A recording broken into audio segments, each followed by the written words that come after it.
Yo, what's going on, everyone? Welcome to this week's episode of Can I Kick It FC. I'm your host, as always, Elliot Barr, and is joining me is a man from across the pond that covers all of African football, from AFCON to CAF Champions League to how Egypt is probably one of the greatest footballing countries that most people don't talk about, to how the Ghana FA is shooting themselves in the foot repeatedly, not doing things right, and everything else and all around between is Mr. I've been practicing this all week. Alasdair Howorth. It's close enough. You call it Alasdair Ali, whatever you like. Just that guy on the other screen. I'll respond to anything. Thanks for having me on. Yeah, man, no problem at all, man. And I mean, trust me, this is a podcast that I've been working on for a while to make sure I have you on, because for those who don't know, you are one of the prominent voices when it comes to African football and how things are operating over there, because a lot of eyes are very Eurocentric and focused on the European game, that they forget about there's other football happening in Africa and Asia and whatnot. And you're one of those prominent voices. So I got to ask you first, how did you grow to prominence? How did you get into football? Because you're Scottish and Kenyan, right? Yeah, it's a very good question. Why is this white guy covering African football?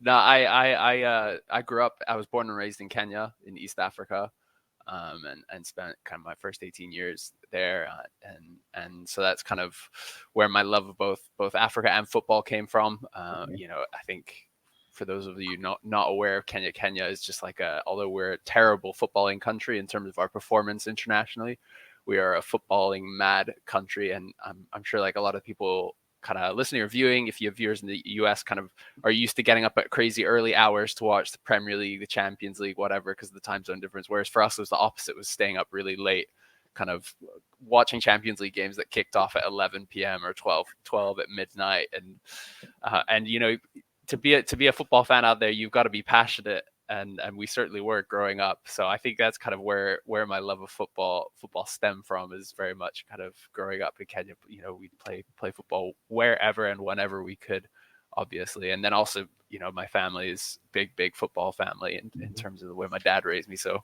when I came back to the UK, as first thing is on my bucket list is to get to as many stadiums as possible and kind of jump into the football culture here as well. So I gotta ask you this: like, did you keep up with Kenyan football at all? Like, Kenyan football it's gone through a hard couple years. We had recently had a FIFA ban for a couple of years for government interference, because our FA president was arrested for a financial scandal. So it's not been a great time. But in 2019, we qualified for the AFCON. That was the first time that I was able to see us at the AFCON, because I think we qualified once before. I think it was 2003, but I don't really remember that. So there's been some good times, there's been some bad times. Kenyan football, like a lot of other countries, has a really rich history. Is like a couple really huge clubs. Shout out kind of Gor Mahia, AFC Leopards, clubs that maybe in the 60s, 70s, 80s had huge following and kind of were really well supported. Played in some big matches across the continent in the kind of African Champions League, or the tournaments that predated that. But in recent years, it's been tough viewing, keeping up with the Kenya Premier League, to be honest. It's been a hard time. I'm not gonna lie. No, I feel you on that, because I'm a Jamaican, so I follow Jamaican national team and whatnot, and like our league is like, unless you're on Instagram and you follow like these two guys who only seem to be the only way you can watch matches, because they'll put it on Instagram live, like there's no way to know like what's going on. It's like, yo, we are in 2024. Like, what are we doing, y'all? Better than this. Like, right? Like, we are literally the fifth best nation in CONCACAF. Why are we Instagramming live matches? Like, what are we doing here? It makes you just wonder, like, as a soccer journalist, it's like you feel like you're an amateur sometimes, and then you look at some of these like multi-billion-dollar federations, you're like, yo, do y'all understand what y'all do? It is mind-blowing, the kind of the absolute incompetency that is at the heart of football, whether you right from clubs in Kenya that I keep up with, right all the way up to like Real Madrid and the Ballon d'Or ceremony, it is mind blowing how much incompetence there is for an industry that is so big. It's terrifying. It is. It is. So let me ask you this: like, how did you get into soccer journalism, and how has that journey been for you so far? Yeah. That's a good question, because I did not think I was going to be a journalist growing up or anything. It was not a I don't dream think of anyone mine. thinks you're going to be a journalist. Yeah, that's very true. Yeah, that's very true. No, I used to actually work as a community organizer. Worked in like politics in London, and then kind of realized I really hated working in politics. And was like, why don't I do something I actually enjoy, and I'll start talking and write about football. So I got a degree in journalism. And then I've kind of been covering it for since. I used to work for CNN in London. I worked in their London office for a while, and then after that, I've gone freelance. So now I do my own stuff, have my own podcasts, like my own newsletter, and write for a few other places like the BBC when I can, and kind of cover it that way. But yeah, is only 5 or 6 years or so. So it's not a long career. Yeah. Okay. So I mean, when like, I gotta ask this. So when covering, because I came to follow you when you were covering AFCON. Like, how is it covering a major tournament like that? Because I gotta imagine like it is exhausting. It is the funnest and hardest thing ever, because you're working like nonstop, kind of just every single day. You're getting up, writing something, then going to a press conference, and going to a game, and going to like traveling 5 or 6 hours to get to a game. And especially in covering African football, if something inevitably goes wrong, that things are delayed, and there's a lot of chaos, but it is also the most exciting thing. I mean, like, you get paid to cover football, and you get paid to experience kind of some of the most kind of, I think, beautiful but also like uncovered cultures in the world. Like I've never been to West Africa before going to Cote d'Ivoire, and kind of just experiencing the tournament through their eyes of kind of, I did rented an Airbnb, so I was staying with someone, an Ivorian, and it kind of just experiencing the tournament through the prism of being like with Ivorians was just incredible, because that's not something you ever see when you're not covering it. I mean, like previous AFCONs I've reported on, I've covered kind of from abroad, but being on the ground, it's just it's so much fun. A lot of waiting around as well, because you have to get to the stadium like 3 hours before the game kicks off, but you have to be careful. So I remember I think it was the final and the semi-final, both in the kind of main Olympic stadium, in Abidjan. It's kind of outside of the city, and so it's usually like a 30-minute drive without traffic. But in the build up to both the first and the last games, I think it took us like 3 hours to get through traffic, and we had to leave like 8 hours before the game even kicked off, to make sure that we were there. And so it's absolute chaos, but kind of definitely the most fun experience I've ever had. Yeah, no, that sounds like it sounds like an elite experience. Like the World Cup is coming here. Well, the Club World Cup is coming in 2025, and then the World Cup is 2026. And I've been telling my wife, like, 2026, I'm going to a Jamaican national team game, and I am covering it. So that is like my goal, and I'm making sure that I'm preparing for that moment. So don't be surprised if like I'm hitting you up like, hey, like, I know our questions, how do I go about this? Absolutely, man. I can't wait to be covering being there with you in the US, covering Jamaica playing Algeria. I'm there. It's gonna be weird. It's gonna be so weird. So talk about African football as a whole, like the international perception of it, because it seems like it's a country, and I'll kind of throw Asia in this as well. You only really hear about them on an international level, right? We only hear about their international tournaments, how quote unquote scrappy they are, how intense the play is, things like that. How do you think African football is perceived internationally, and like, can anything be done to change the perception or anything? Yeah, that's a huge problem in with African football, is very much the way it's perceived, particularly from like kind of a Western and kind of, I'm coming from I guess a more European focus, and I wonder if it's different in the US, but there is a massive kind of I think, a comical view of it. It's not taken seriously to the same extent as kind of European competitions. And that's kind of right from the top down, right? So you have, club chairmen and presidents who don't want to sign players or let their players go because it's in the middle of the year, and just kind of assuming that, why don't they do it in the summer? Why don't they do the AFCON in the summer? It's ridiculous that it's in January. It takes away from club football. But if you come from it from an African perspective, during the kind of Northern Hemisphere summer, right, all of North Africa is kind of roasting hot. So it's almost impossible to host a tournament. I went to the women's AFCON that was held in Morocco in June and July, and it was brutal. Like 2:00 games. I mean, well over 100 degrees. I'm trying to convert into Fahrenheit here. And just kind of brutal conditions. All of kind of Central, East, West Africa, it's rainy season.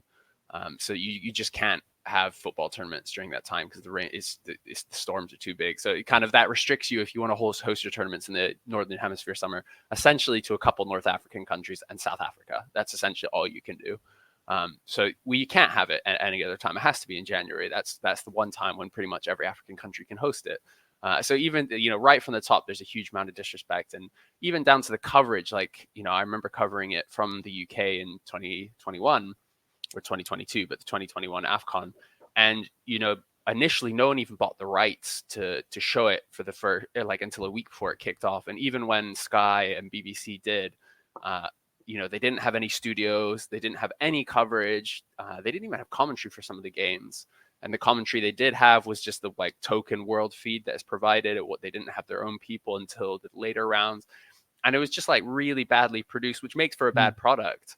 And so things like that is really frustrating. And I think for me, it really annoys me because, in the UK, not only do we have so much African talent playing there, you think of even, right through the years from early Premier League years, Tony Aboa, Lucas Hadebe, these guys, all the way through to right now, Mohamed Kudus, Mohamed Salah, these guys are playing so well.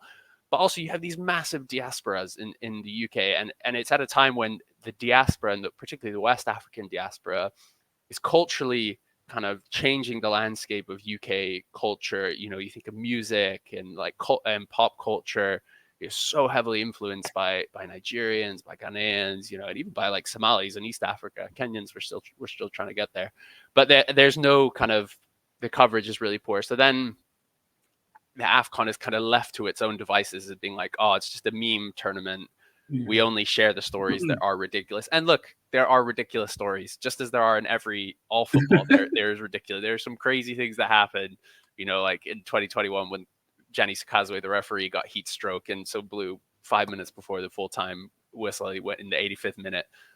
Things do happen, but I think it's the way in which it's covered is just really problematic, and massively has huge undertones of racism as well, in terms of the denigration of the product and how it's covered. So I think the way in which African football is presented is really disappointing, and I think is it definitely was better at this last tournament. I think both the tournament itself was hosted really well and the coverage was better, but it is still just got such a long way to go in terms of being taken seriously. See, I got a question to ask you about the racism when it comes to covering African football, because I was ignorant to the fact of how much there's a disparity between Northern African football and Southern African football in terms of I think it was right around AFCON where I think I was listening to a podcast you might have been on, but how you were talking about how a lot of the money in African football is in the north, like Morocco, Algeria, Egypt, and whatnot.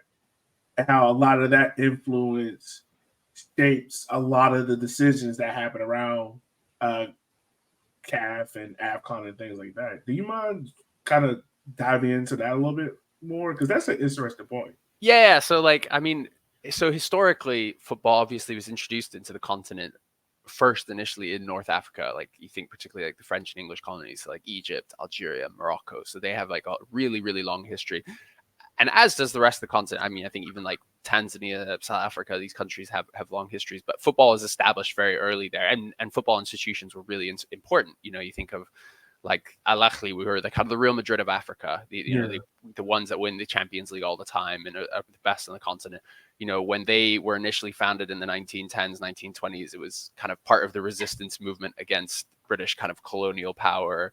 And so like these clubs have huge histories, and they have strong connections with like Italian football, so the culture of ultras and like football meaning more than just a team. It's not just entertainment. It has actually kind of has value beyond it. It's been something that's been really kind of connected to these clubs for a very, very long time in these institutions. And so these clubs have been kind of successful for a very long time, as have these FAs.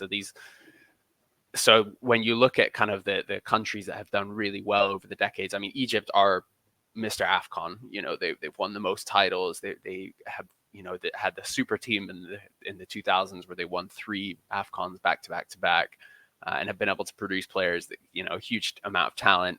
And now you've seen in the last few years, Algeria, who hadn't been doing great for maybe 20, 30, 40 years, had made comeback. Then Morocco at the World Cup. There's so many layers to it.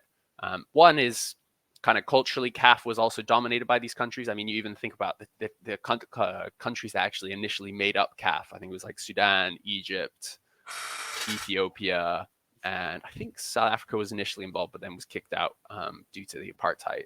So again, it's like all countries in Arabic speaking, aside from Ethiopia, but like North Africa. And so the kind of power has been there. Most of the FA presidents, I think up until Ahmed, a Malagasy guy in the late 2010s, all of them were North African.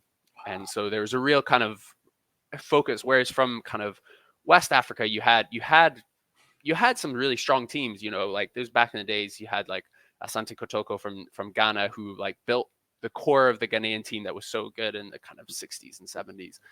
So it's not like these countries had football and the rest of Africa didn't, but you could see kind of ways in which these countries have been able to kind of build up power, I guess, in terms of the way they dominate and the way that they're run. And then in the last few years, particularly like Morocco, Egypt, and Algeria have kind of, their governments have really seen the value, more so Algeria and Morocco, of investing in football. So like Morocco, like is crazy. Like if you go there, like their training center is mind blowing. Like I went there once and they have everything. They have like a kinesthesiology lab, a dentist, like they have like 4 or 5-star hotels. Like it's like a resort, and then with like 11 world-class football pitches.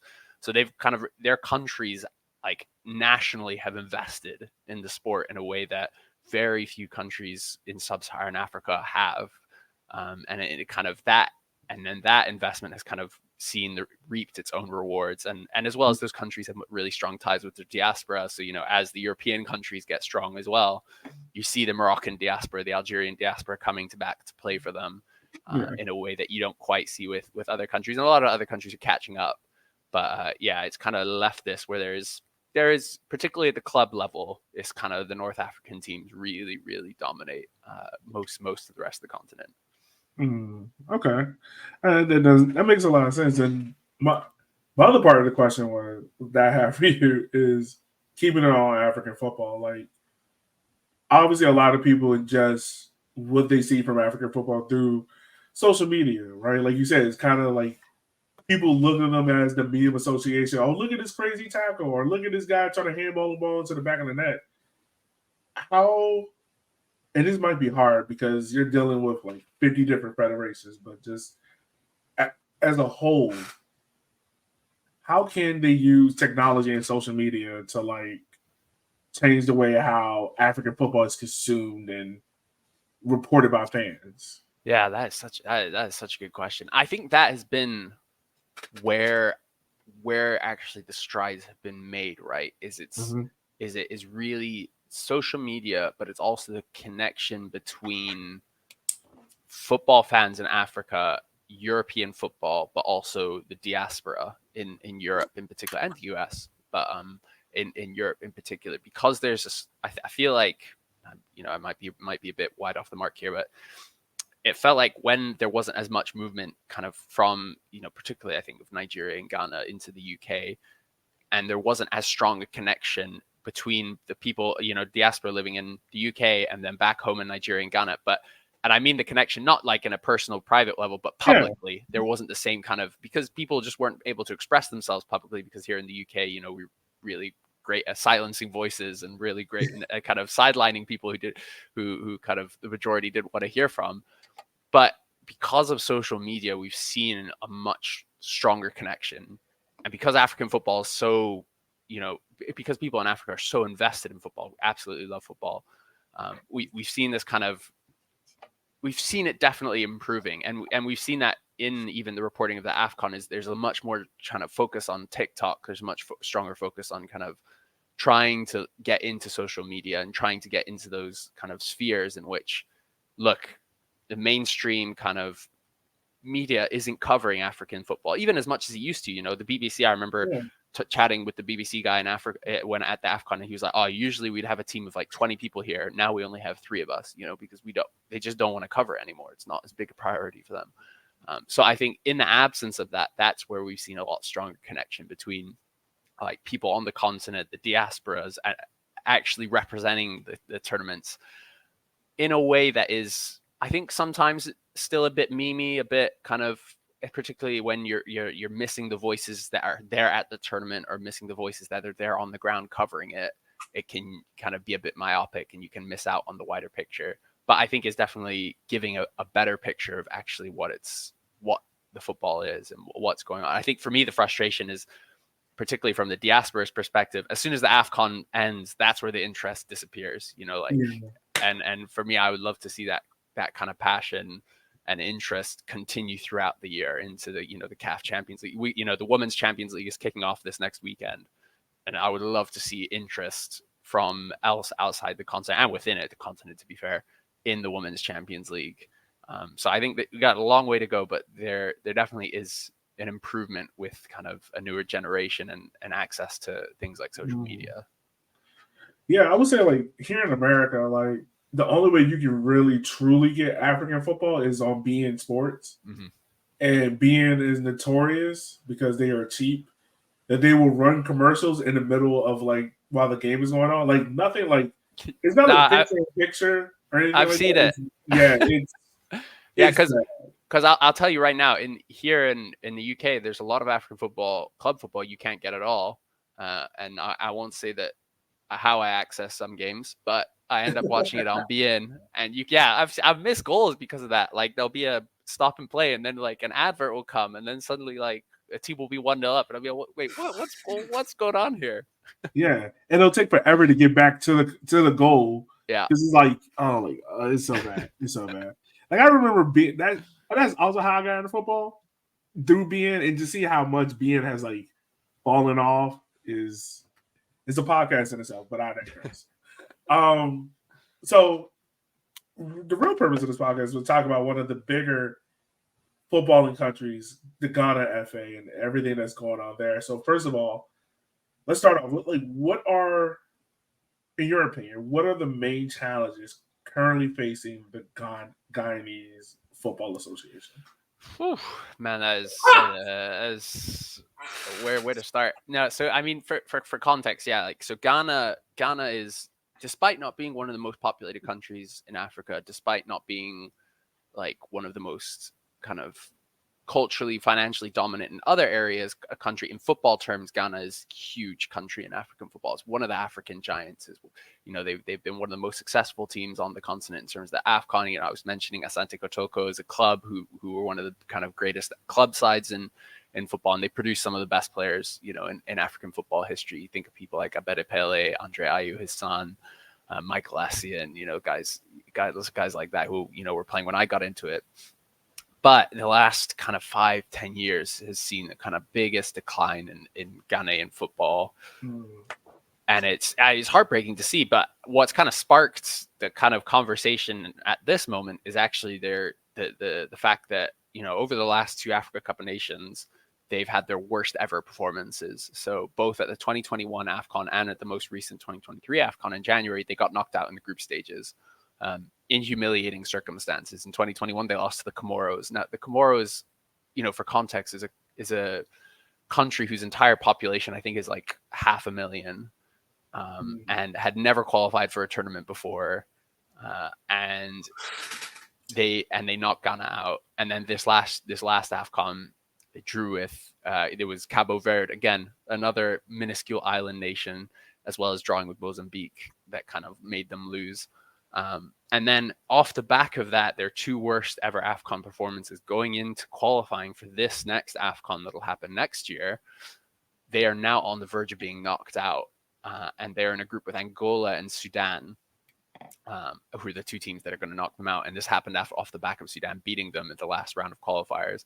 And so it now leaves Ghana in a position where, unless they win both games and Sudan lose both games in their final qualifiers, which is tremendously unlikely because Ghana have only got 2 points from 4 games so far and still have to play Angola in Angola, essentially Ghana are not going to be at the next AFCON. And that is unthinkable, kind of even 5 years ago, the idea that that's happened. Now, a lot of the problems, and you got in touch with me after I was tweeting about the current Ghana president, Kurt Okraku, because he was filmed kind of lambasting the team ahead of their crunch game against Sudan, talking about, you have to represent the country with pride. Like, if you don't win, this is an embarrassment. And I was, I just thought it was outrageous that the FA president will be coming in, cutting into the team to tell them how bad they've been and how they need to kind of buck up their ideas, when, it's not just this team that's failed under him. It's every team in the last 5 years of his tenure has failed. And he's an administrator, he's not the coach. He's not there to give them information on how to play. And it's just kind of a man who is trying to deflect from his own failures as a president, to kind of, essentially blame the players. And so I think there's huge problems in Ghana, kind of footballing wise, infrastructurally. There's very few development paths. I think Ghana have kind of been bailed out by the Right to Dream Academy, which is like the famous big academy that's been set up there, 10 to 20 years ago, and has kind of produced players like Mohamed Kudus, Ernest Nuama, kind of some of the best Ghanaian players coming through. But outside of the Right to Dream Academy and 1 or 2 other smaller ones, there's very little development. There's very little access for players to kind of train and get better. Ghana clearly don't have a strategy for bringing in diaspora players. We're talking about the importance, successful African teams are built off 2 things: developing players locally and bringing in your diaspora. And it's very rare, I think, probably since Egypt last won the AFCON, or maybe Zambia in 2012, that a team has not had both of those elements has been successful. And their recruitment strategy for bringing in the diaspora is just super like scattergun. So for comparison, Morocco, they've got the Moroccan Federation has an entire team that's dedicated to finding every single Moroccan-born person or someone who's eligible to play for Morocco playing in Europe right from the age of like 8. They have an entire database of every single person. And as soon as they identify someone, they're reaching out to their family. They're getting in touch. They're trying to build relationships. And that's why someone like Ashraf Hakimi, came through at Real Madrid, now plays at PSG, arguably the best right back in the world. Even when he was 18, 19, when he won the Champions League with Real Madrid, he was draping a Moroccan flag over himself and not a Spanish one. And he wanted to play for Morocco because even though he grew up in Spain, he always wanted to play for Morocco because Morocco had been doing that work. Whereas Ghana, there's none of that. It's so kind of like, okay, let's see which English Ghanaian guys didn't make the England team. And then we'll reach out to them and see if we can get them in. Oh, can we get a former player to try and convince a player? Someone like Callum Hudson-Odoi, has a couple caps for England, is still eligible, I think, to switch nationality, move to Ghana. They should have been speaking to Callum Hudson-Odoi when he was 12, 11, 13, whatever. But there's nothing of that. So on both fronts, they don't have any development. They don't have any development locally. They don't have any development bringing players in from the diaspora. The Ghanaian league is constantly hit by scandals, betting scandals. There was a huge one, I think it was 2018, when there was a huge expose of like bribery scandals to referees, players, etc. Obviously COVID hit them hard, as it did every league, but there's so little investment in the Ghanaian Football League, and there's just no kind of investment in other structure. I think about the women's team. One of the things that Ghana did so well was the Black Queens, the women's national team, who for decades were the only team that could keep up with Nigeria. For context, like Nigerian women's football team just smashes AFCON all the way up until 2019. From 1991, they've been the dominant force, and the only team that can compete with them is Ghana. Last 5 years, Ghana fell off a cliff. Didn't even qualify for the women's AFCON in 2022.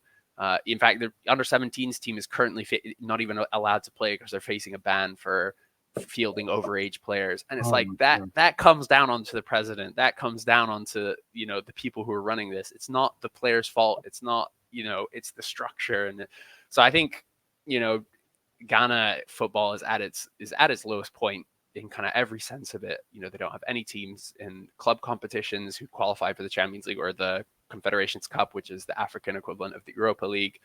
So yeah, it's right from top to the bottom. Ghana football is just kind of an absolute mess.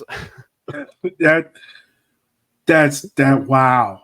Yeah, That is a there's complete. so I much. understand why you said there was a lot to dive into, because I want to ask you this, because you really hit a good point about like the corruption and the governance and how much that hinders the growth and development of football in Ghana. But then like on the flip side of that, of like how does that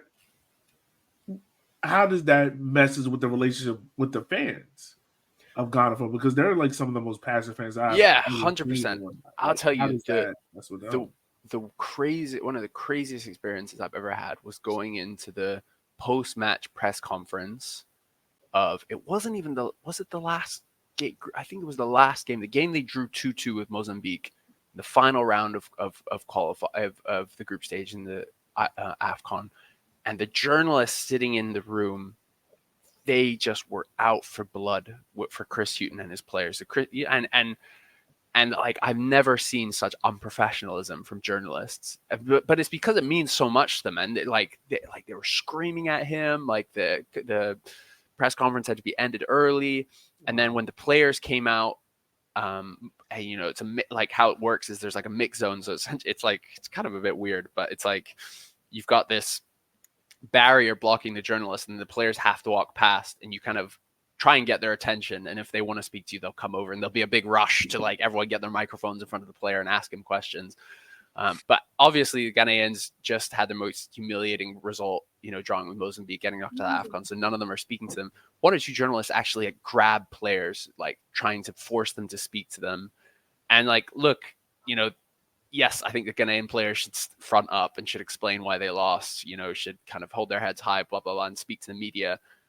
But like the way they were treated was just horrible. And I think it kind of represents like a huge kind of disconnect between the team and the fans. Is like, there's so much anger, and there's so much kind of lack of faith in a sense of the system. Like the journalists, the fans, they know that it's not a well-run system. They know it's not a well-run team. And so there's no good faith. There's no, oh, we lost at the AFCON, we had a humiliating result, but there's positives, players can hold their heads high, there's just pure animosity. And so I think, yeah, it's really damaged the kind of relationship between the players and the fans. And it'll be really interesting to see in the final qualifiers, particularly the ones at home, how they'll be received, because like you said, Ghanaian fans are some of the most kind of brilliant fans there are, so passionate, they support their team through thick and thin. But I think there's kind of been a real almost betrayal from the FA and from the team there. So it's definitely soured the relationship. And again, that relationship is at an all-time low. And this is crazy thinking, because just 2 years ago they played in the World Cup. Yeah. And like they did well. They got knocked out in the group, but South Korea they beat. They pushed Portugal, almost got a draw with them, lost 3-2 in that amazing game. So it is just remarkable how quickly it's kind of fallen apart. And it also goes to show that World Cup qualification, I think a lot of the FA and people like that hung their hat on it and said, look, we're doing well, we qualified for the World Cup. But it just papered over the cracks, because they shouldn't have qualified for the World Cup. In the final round of in the group stage round of qualifying, they needed to get a win in their final group game, and they got a massively, wildly offsides goal that got them through ahead of South Africa. And then they played Nigeria, were outplayed over 2 legs, because you have to play a playoff in African football for World Cups. Nigeria were the better side by far, but they drew 0-0 in the first game, and then Thomas Partey scored a really good goal in the second, and that was it. Like they didn't really deserve to be at the World Cup, so it papered over those cracks. And look, that's unfair of me. They did deserve it. They got the results they needed, but it just didn't address any of the issues, and that's why I think there's a lot of bad blood between the fans and the FA. Yeah, I mean, Oh man, it just seems like there's a bunch of chaos pulling everyone in different directions. Everyone's just like, where is it coming from? Because we're talking about a Absolutely. country that was like 2010. They were like Yeah, on the literally, verge of a semifinal. Yeah, yeah.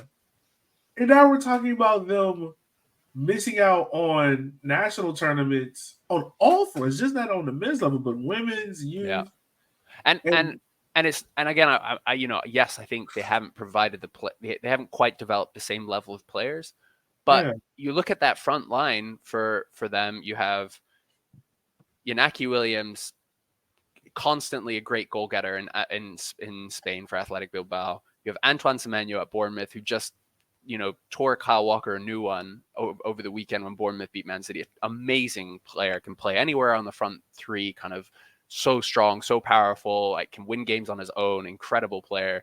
And you've got Mohamed Kudus, who I think is the heir to Mohamed Salah's throne as the best player in Africa. Like he's so good, Mohamed Kudus. And players like Ernest Nuama on the wing. Like there is such a good team there. So it's not just that the players aren't being produced. It's a systemic kind of rot, and it's really disappointing. so I mean, we talked about the media and how they got, like you said, there was some unprofessional moves, but you can understand like the passion of it. Does the Ghana FA has any goodwill with the media there? Like, did he have anyone that's like, hey, things might look bad on the pitch, but they're trying. Like, is there any goodwill there at all? A little bit, not much, and it's slipping away. But I mean, I think, and again, to me, it kind of, I don't see how there can be much goodwill in the media Yeah. aside from saying that Kurt Okraku, the president, used to be a journalist, used to work in the media. So I think there's, he has friends in the media who will still defend the team, defend the kind of way in which the FA has been run. But I mean, even you just look at on Twitter and Google, Ghana FA, you'll come up with a string of, Ghanaian TV reports or articles, and it's nothing. None of it is good news. None of it is good news. And so I think even in the media sense, there is the pressure is told, and the patience is running out. Yeah. Wow. Yeah, I definitely can imagine that. I can feel it. Like, and let me ask you this, because I think you will probably have the best perspective on it. I've only seen it, I've had touched it or been there to really understand it. But do you feel like these challenges in Ghana reflect a broader issue in African football as a whole? 100%. Okay. I think there's a lot of other countries that have been super reliant on luck in terms of the players they've been able to get in, or coaches. I think Nigeria is a great example, who a team that has not been well run, similar to Ghana, kind of pretty incompetent FA. The difference is Nigeria kind of have a much bigger diaspora and have and then also have some superstars to pick from, like Victor Osimhen. We've seen Ademola Lookman come 14th in the Ballon d'Or. But I think they've gotten one or two things right that Ghana hasn't. But in terms of internal infrastructure and development, it's lacking. And this is the thing, is that what I kind of love about African football is because a lot of these big countries are really stalling out, like Nigeria, like Ghana, I think like Tunisia. Yeah. It really leaves open if you are an FA that is well run and does things right, you will be successful. And that's why I think over the last few years, we've seen some of these tiny nations. I mentioned the Comoros, I mentioned Cabo Verde. These countries have no right to be be at the AFCON, let alone kind of be performing. I'm working. Sorry, No, you're good. Give me 1 second, please. Just give me you're 1 good. second. African football at a national level, club game is different. Is that because a lot of these big countries are really struggling and haven't quite learned how to come into the modern era, is that if you're a well-run nation, you will see success. And I think that's why we see a lot of these really small or middle-sized African countries just punching above their weight constantly. So I think Comoros and Cabo Verde that I mentioned, they have no right to be at the AFCON, no right. And yet Cabo Verde twice got past the group stage in the last two AFCONs. Comoros qualified for their first ever tournament and will likely qualify for this one. Even you look at Sudan. Sudan is a nation that is literally under civil war. Yeah. The national team has been based out of Saudi Arabia. Have been playing their home matches in Libya or South Sudan. Their two biggest clubs, Al Hilal and Al Merrikh, are playing in the Mauritanian League, so on the west coast of Africa, and yet they're the ones that are knocking out Ghana. Because they're getting things right. They're hiring the right people, and ironically, they've hired a Ghanaian coach, Kwesi Appiah, who's doing very well. Equatorial Guinea, they're a good example of actually maybe an exception to what I was saying about you have to have this balance of diaspora and non-diaspora, because they have a team almost exclusively of players who are from the Equatorial Guinean diaspora in Spain, but they've been able the FA to have the guy that just got suspended. Yeah, that's okay. But he was lighting it up. Like, I think he's like a right back in third division Spain. But yeah, Emilio Nsue, amazing story. Okay. Like, yeah, born in Mallorca in the Spanish island to Equatorial Guinean parents, played at Mallorca, was a center forward, and then over his years was turned into a winger and then a right back. So played as a right back in England from Middlesbrough, Birmingham, one or two other places, and then has been playing right back in the third division of Spain. And yet for Equatorial Guinea, plays center forward and is amazing. He won the top goal scorer award at the most recent AFCON. He scores all their goals. Like, it's amazing. I interviewed him when I was at the AFCON, and he's just like remarkable to hear. Like, yeah, this crazy, like, a right back is somehow playing center forward. But they're an example that, the FA isn't terribly well run in many ways, but they've got this one thing right. They've got the national team right. Yeah. They've managed it super well. They've got a great coach who used to be a part of the team and then went to Europe, got his coaching licenses. So that's what I love about African football, is that if you run your country well, run your national team well, you will see success. And it's the same because these teams like Nigeria, like Ghana, are kind of stalling out, which is a huge shame, because these countries should be being at every World Cup, should be reaching the latter stages of the AFCON. But both of those teams have done one or the other. Ghana got to the World Cup, Nigeria got to the last AFCON final. But it's all almost in spite of the FA. Nigeria coming into the tournament, everyone hated their coach. There was no kind of optimism, but it's because of what Jose Peseiro, their coach, did super well, that they got to the final being kind of boring, defensively solid, and looking to Lookman and Osimhen to kind of be the creativity up front and get the goals. But off the back of that, they weren't able to convince him to stay because it was such a poorly run team.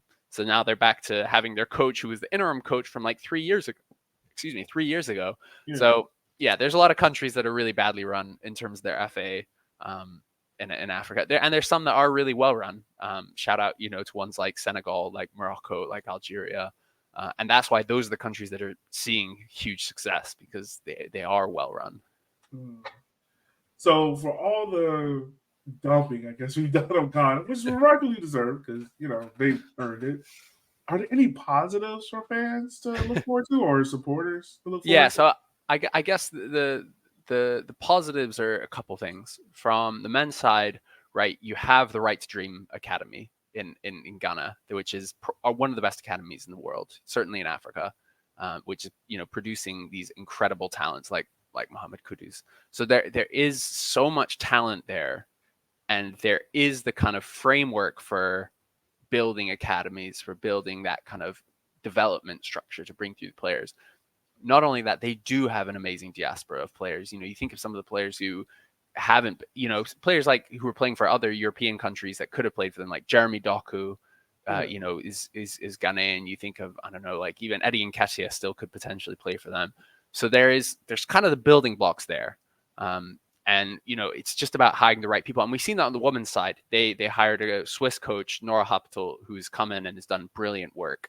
I think they went 12 games unbeaten under her. They, came pretty close to qualifying for the Olympics. They only lost to Zambia, who Barbara Banda, one of the best players in the world, scored against them, and that can happen to anyone because she's just amazing.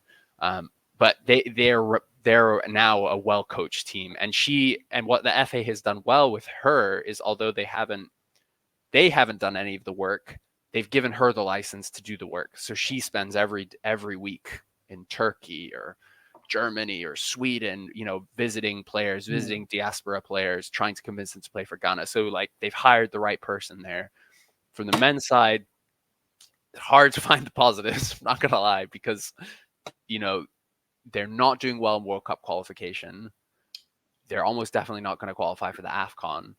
And so that kind of leaves them in a position where they've got almost 3 years of nothing now until then the AFCON after the World Cup. But like I said, the building blocks are there. So if they can, and they kind of were almost onto something when they initially brought in Chris Hughton, brilliant coach, obviously in England with Ghanaian roots. As a technical director, they had Otto Addo, who's kind of taken charge, who was a great coach at Dortmund, but has kind of just been thrown into it and hasn't done well. So I think there's the building blocks there where it's like, if they started to get these things right structurally, infrastructure, if they start thinking ahead of time, they can build. But it's kind of one of those things, kind of like I think of, like Germany in the early 2000s or England maybe 15 years ago, like it's going to take a reset. It's going to take a huge reset and they won't see the results for 5-10 years. And you have to have that kind of mindset. But there are the building blocks there for Ghana to be an AFCON winning country because, they have the talent. Yeah, it's just making sure they put the right things in place. And can they be patient enough? Yeah, exactly. And that's the hard thing is making the right decisions and sticking with them. Although at this point, if they made any right decisions, that's the place to start. That is fair. That is totally fair.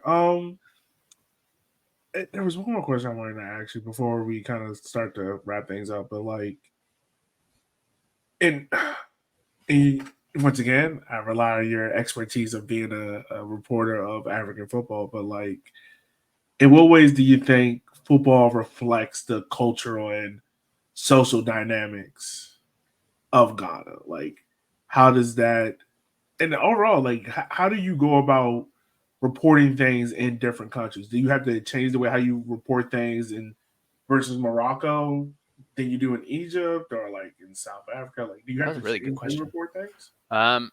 It's a really interesting question. I mean, every country has its own challenges and dynamics, like, in terms of who can you speak to, how much press freedom is there, like even simple things like that in terms of actual like journalistic reporting. I think in terms of the way Ghana represents culture, I think football and African football generally, but particularly kind of sub-Saharan football, African football, and especially kind of, again, with the kind of racial element, Black athletes, is it really does represent a lot of cultural aspects. And I think particularly in terms of like relationship to like power, like part of this is all Ghana's fault, right? Like the federation is badly run, but it's also the institutions of football and wider society that pushes Ghana and Ghanaian footballers into these positions. So, let's think of it in terms of football perspective, wide lens football perspective. Football is a money-driven industry, as are all sports. And so what does football as a money-driven industry want from Ghana? They don't want Ghana to be successful. They don't want Ghana to be well run. They don't want the infrastructure there. What they want are good Ghanaian players, because you can take those Ghanaian players to the Premier League and they'll light up the Premier League. You could take them to France and they'll light up France. And so in many ways, just in the same way that there's exploitative industries extracting things like cocoa or gold or whatever it is from Ghana, I think football is the exact same. And it's the exact same across Africa, particularly sub-Saharan Africa. There is no interest in development. There's no interest in actual like talent. There's only interest in the raw product material that can then be developed elsewhere. And by that being developed elsewhere also means that the proceeds go elsewhere. And, Mohamed Kudus being amazing for West Ham, he's not making Ghana any money. That's not kind of going back into Ghanaian football. That money is going into the pockets of West Ham, of Ajax, who they bought him from. It's reflective of football as an institution as a wider institution. But I think, and it's really sad because then it means that, and this is a huge problem where I come from in Kenya, is that for Kenyans, then there's that similar motivation, right? Because Kenyans look at the Kenya Premier League and say, like Kenya Premier League is badly run, it's corrupt, da da da da da. But there's no incentive to kind of fix it because, we can watch the Premier League. We can watch the best football there is. We don't have to watch Kenyan football. And, you know, even occasionally we'll get a Kenyan there, you know, Victor Wanyama, who played in the Premier League, and that's amazing. But it's really hard then to fight against that because the money's not there, and the kind of infrastructure of wider football, wider society doesn't want Kenya to be interested in Kenyan football. They want it to be interested in the Premier League because that's what'll make the money. So I do think football in many ways, both kind of culturally and power dynamics wise, really does reflect society. And it is, you know, it's hard to see and it's sad to see. But it's in many ways it is. And again, it's not hopeless. I think there's some countries that have been really resistant to that. You know, like Tanzania is a great example. I was there a few months ago, and like the passion for Tanzanian football in Tanzania is incredible. It's amazing. You know, I went to the Dar es Salaam derby between Yanga and Simba, and, you know, like 60,000 fans are there in the stadium. Like it's amazing. So there are examples. That's not like a hopeless situation, but, you know, you're working against the tide of kind of how the world works, and the tide of wider kind of culture and society. Yeah. So in that sense, I think football is like a perfect mirror for it in many ways. Wow. Well, yeah, man. And whew, yeah, that's a good point. That's a lot. It was a heavy question to finish with. No, I mean, that's a lot, man. But as we start to wrap up this podcast, man, I want to ask you this question because I think a lot of our conversation, granted, it's been on Ghana and Africa, whatever, but just like putting more of that coverage on African football and doing what isn't in the norm. Because it's very easy to, you know, cover European football and have all the access and all the stats and all the cool videos. But, you know, doing something off the beaten path. So to any aspiring young journalist or anyone looking to get into journalism and football, like, what advice would you give them breaking into it? And two, how would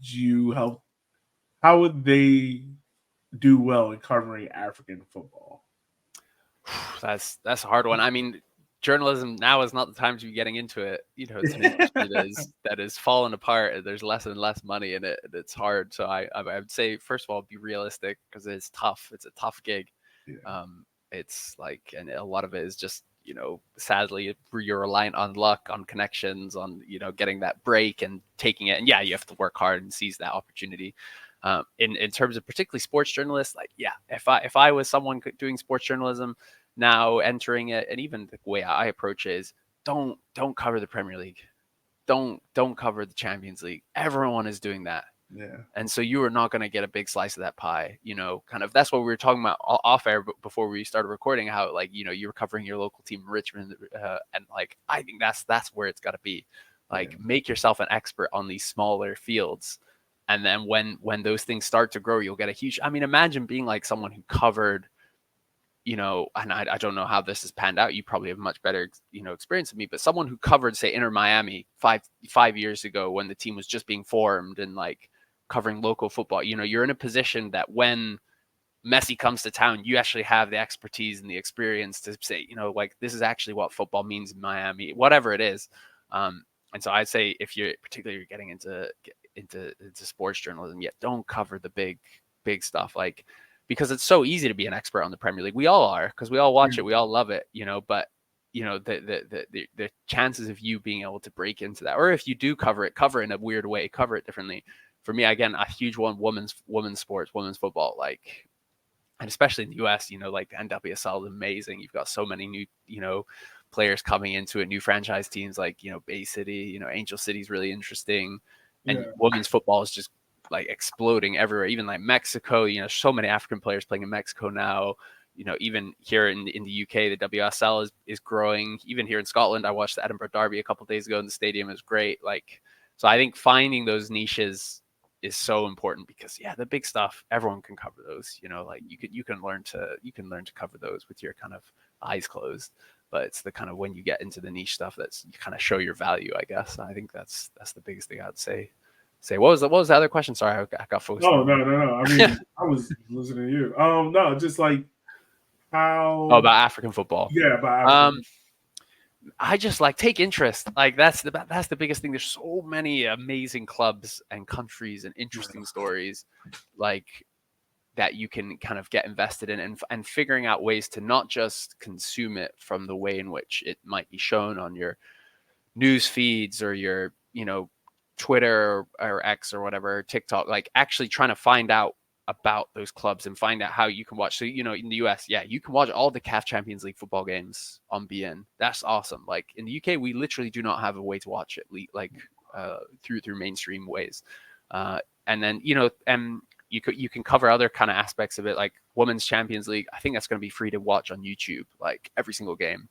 That's awesome to be able to kind of cover that. And so I think that's like great ways to step in. And then, you know, you kind of touched on it earlier, but the Club World Cup is coming to town in the US. Yes, it's a kind of much maligned tournament, and I think it's kind of in many ways just a cash cow for FIFA, but it is also an awesome tournament. And in the US, you will get to see some of these really interesting clubs coming from around the world, like Al Ahly, like Wydad, like Esperance, like Mamelodi Sundowns, the 4 teams coming from Africa. Countries, you know, some of those clubs I already talked about, Al Ahly, and having a history of, you know, being revolutionaries and being, you know, these fan-owned clubs. You know, Al Ahly is, you know, I think is in the top 20 clubs with the biggest social media followings in the world. You know, but you wouldn't even know that. But that's how big a club this is in the Arab world, in North Africa, and you're going to be able to watch it in the US. So I think kind of learning about these clubs, I just like, for me, that's what I love. It's learning about the niche stuff. It's learning about these kind of smaller teams that are really fascinating and kind of getting to experience them. But yeah, it's a hard one because, again, because it's niche, there's less interest, there's less money, there's less kind of stuff like that. So it is tricky. But yeah, I think African football is only growing, and I think interest in it is only growing. So I think you need to get aboard that hype train, is what I would say. Yeah, honestly, it does need it, and you know, we can play a part in covering that. We can play absolutely, and I think from your perspective, it's probably the same with like Jamaica and the Caribbean. You know, with like some of these diaspora guys coming to play for Jamaica, like Miguel Antonio, like guys like that. Like, there's so much more interest in it than there would have been 5-10 years ago.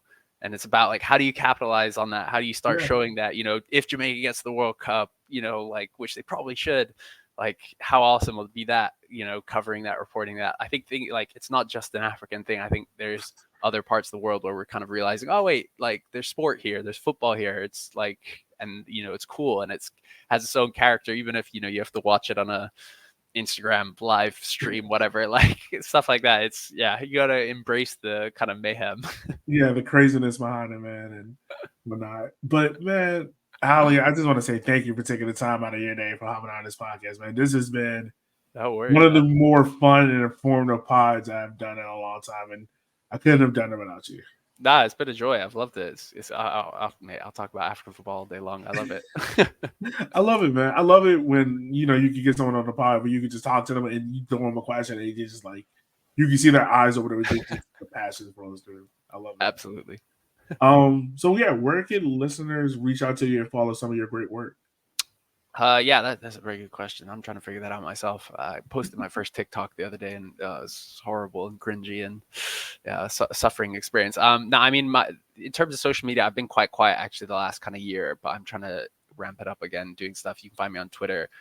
In terms of my own content, I share all my content there, but in terms of the stuff that I do, I co-host a African football podcast. So if you are interested in African football, I co-host a podcast called the On the Whistle podcast, where we kind of talk, you know, we chat like this oftentimes, but we also do loads of interviews. This week we've got a couple interviews going out with the South African women's head coach Desiree Ellis, and we kind of done some interviews with some of the biggest names in African football, like, I don't know, Benny McCarthy, Kanu. We even had Javi Alonso on once many years ago. But also we try and promote some of the smallest names in kind of football and in African football, as well as then I have my own Substack. It's under the same name, On the Whistle, my newsletter. You can subscribe to that for free, and kind of get that bi-weekly newsletter from me talking about whatever African football is topical at the time. Yeah. Well, man, everyone go support him. He's a great journalist, someone that I look up to and aspire to be like one day.